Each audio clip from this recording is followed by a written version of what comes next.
Alright, ladies and gentlemen, welcome back to the channel. Today we have a Toronto Raptors video for you guys. We're going to go ahead and preview the first round of the playoffs against the Philadelphia 76ers, which begins Saturday night at, I think, 5 o'clock Central. I will be live for it. Hope to see you guys all there. What a season, dude. I mean, just straight up, what a season. Toronto 48 and 34. This was a team that was projected, 35 victories. I mean, against all odds, Scottie Barnes, Scottie Roy. Personally, I would probably give Scottie Rookie of the Year, although I don't think he's going to win it. I do think it's still going to go to Evan Mobley. I mean, all respect to Evan Mobley. He's a phenomenal basketball player. Toronto's winning. Right, I think we're all Toronto's beating Philadelphia. You just really can't convince me otherwise. Now, this is something I've been talking about for honestly like the entirety of the season. Shout out to all my Raptors fans who have been with me since the start of the season. I thought Toronto would be the 5 seed, and I thought they'd take down the Brooklyn Nets, the number 4 seed in the first round of the playoffs. Well, Brooklyn sucked this year, and now you have Philadelphia. And when James Harden got traded to Philly, I forget who they played, but they dominated the Magic, or they beat some sorry ass basketball team. And I made a video saying, it's literally titled LOL, the Philadelphia 76ers are not winning the NBA Finals. Well, in this case, they're not even advancing to the second round, and I'm going to break down to you why that's exactly going to happen. Before we get into it, if you guys enjoy this video, hit the like button, hit that sub button. Rap Nation, let's try and get 250 likes on today's video. I know that's kind of a lot, but sometimes Rap Nation loves to go above and beyond. So appreciate you guys so much, Rap Nation. I don't know where I would be without you guys this season. It was great watching all these games and recapping them with you guys. I seriously can't wait for the playoffs, and I can't wait for the offseason. I can't wait for next season. I'm just pretty eager about the Toronto Raptors' future. Toronto 3-1 on the season against Philly. Now, here's what I think is going to be important. I'm not worried about James Harden in the slightest. I really am not worried about James Harden in the slightest. What I am a little bit worried about is Joel Embiid. Now, historically speaking, Toronto's done a phenomenal job every single time they play Joel. Now, I believe the stat goes this season, when Joel is on the court, I think they are outscoring Toronto by 16 points or something like that. And then when he's off of the court, they're getting outscored by 65 or 45, something like that. So basically, clearly, as Joel Embiid might go on to win an MVP at the end of this season, Joel's their best player. And, if you guys see this flag right here, I just seriously have no worries about James Harden. Now, I think there's going to be some X factors. I think there's going to be some really important key players in this series. Now, for Toronto against Philly, the good news is they match up against pretty much every basketball team phenomenally. They literally match up phenomenally. So I'm not worried about all right, is Scottie going to be on Harden? Is Siakam going to be on Embiid? I'm not worried about that in the slightest, because they're so interchangeable. They're so versatile on the defensive end that, they're going to trap. If Joel gets the ball down low, they're going to trap him. They're going to double team him. Now, the thing is, James Harden and the 76ers run a very, very heavy pick and roll offense. Now, I think at this point in his career, James isn't going to be able to take over a series for 4 straight games like he has been able to in the past. You heard Draymond Green come out and say, however many seasons ago, that basically how they played Houston with Chris Paul, with James Harden and them, was that you let James Harden do his thing for 3 quarters.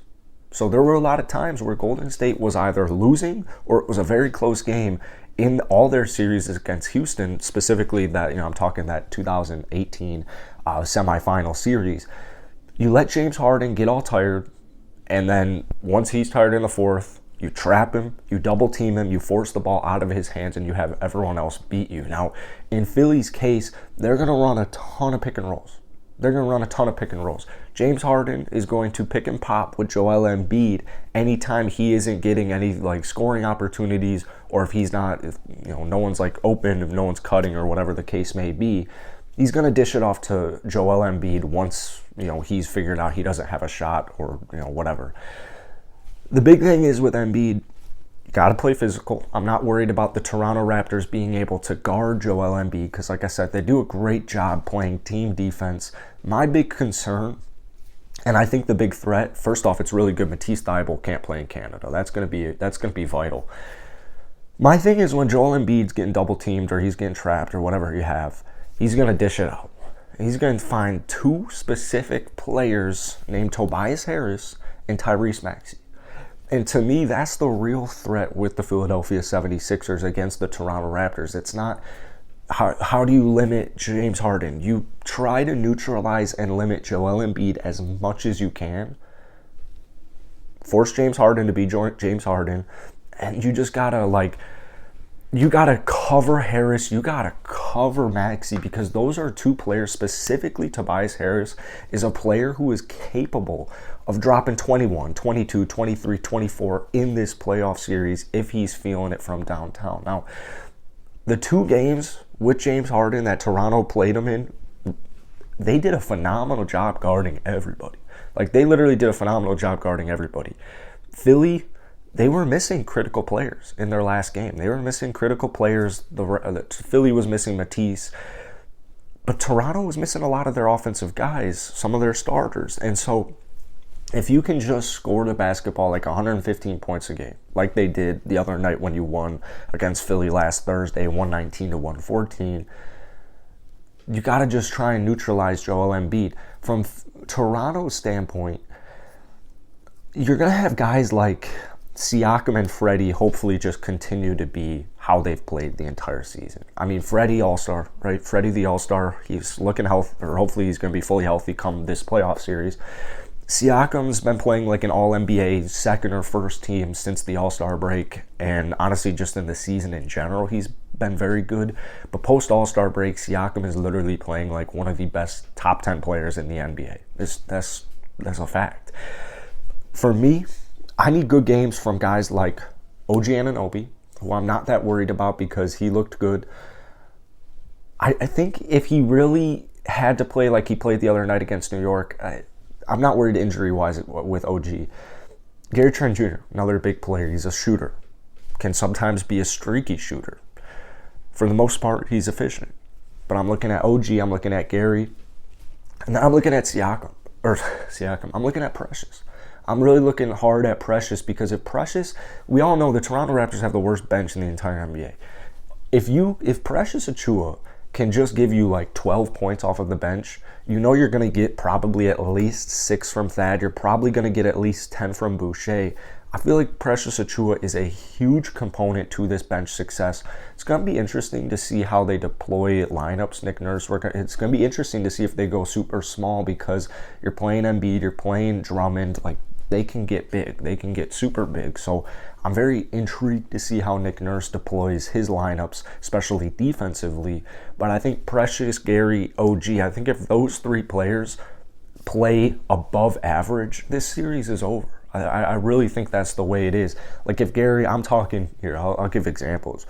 Gary Trent, OG, for the most part, they're giving you at least 16 points per game. But every night, one of them goes for 20, 21, 22, 23. Precious, really solid basketball player. Some nights, maybe every 3 games, he'll give you 20. Maybe every other game, he'll give you 15. I think these are just critical players. As far as Scottie Barnes goes, I think he's more of that, low-key threat. Scottie on the season averaged almost 16, pretty much, if you round up, 16 points per game. The playoffs are going to be interesting. Lanes close, fouls don't get called as often. That's good for Toronto's sense because they're always getting shafted by the refs. But it's going to be interesting to see how Scottie Barnes scores the basketball. As games have gotten a lot tighter defensively in the last handful of games before the season ended, Scottie Barnes would start really quietly. Or he would start red hot. But he would usually start really quietly, and then once teams get tired, teams start focusing on Siakam, Gary, OG, Freddie, every shooter. Scottie's kind of left open. Or Scottie just is screw this. These guys are gassed. I'm a stud. I'm Scottie Roy. I'm going to put my head down. I'm going to get to the rim. So Scottie Barnes is another very important piece to the Raptors' success. What it really boils down to is you just need to play Raptors basketball. You need to play your top 10 defense you are. Slow starts have been a pain in the ass for Philly all season. Gotta just hope that doesn't happen. Or if it does happen, you got to play like how you did against Philly, Houston. Like, just come back, battle back, get the stops defensively, make them tired, and, bench plays critical roles in games like that. So I've really liked what I've been seeing from Toronto second half of the season, especially. This is like a double positive team. Like, with OG and Anunoby, they're like 30-17. I forget the exact stat. They're like 31-17, 31-18, something like that. I think they're going to beat them. I really do think they're going to beat them. Now, like I said, dude, Philly's still a good team. They're still a good basketball team. 51-31. They're still going to give you a hard time. Obviously, you have probably the MVP and you have one of the best guys to do what he does, James Harden. Those two guys, they're going to have their good games, 100%. Tobias is going to have his good games. Maxi's going to have his good games. Matisse Thybulle, when he plays and they're in Philadelphia, he's going to have his good games. He's going to have a huge impact on the defensive end. Got to shut down Philly's bench. I think that's a pretty big thing. When Joel Embiid is out of the basketball game, you need to take advantage. You just need to take advantage when Joel Embiid is out of the basketball game. They're probably going to, Doc Rivers is going to do a good job at staggering it, probably throwing in Harden or at least having Tobias, probably Harden and Tobias out there. Maxey, they've got a bunch of threats. But I really think that the Philadelphia bench is garbage. And I think that when Embiid is out and when you have the Philly, more Philly bench players out there, that's when Toronto's really got to amp it up, and you got to take advantage of that. So that's it for today. I think my official prediction, it's really tough because you never know how it's going to go. Obviously, it's pretty obvious. But I got Toronto in 6. I have the Toronto Raptors beating Philadelphia in 6 here. I think Joel and Harden are going to have some solid games. But I just don't think it's going to be enough. I really don't think it's going to be enough. Toronto knows how to play important basketball games. They just know what they're doing. Their defense is so good. Their system in place. They trust each other. They have great chemistry. Guys repeatedly step up when they need to step up. And it's somebody different every game. So Siakam, Freddie, those are the two leaders. They're going to have really solid series if you're going to want to pull this off. Obviously, this is an upset. Betting-wise, I would imagine Philly's a fat favorite. I would imagine they're a fat favorite. So I think a 6-game series, I think I'm, being a little bit optimistic, being a little eager, but I really think Toronto, the way they've finished this season, the way they've played the entire season, I have a hard time Philadelphia beats them. I just have a hard time Philadelphia beats them. That's it for today, man.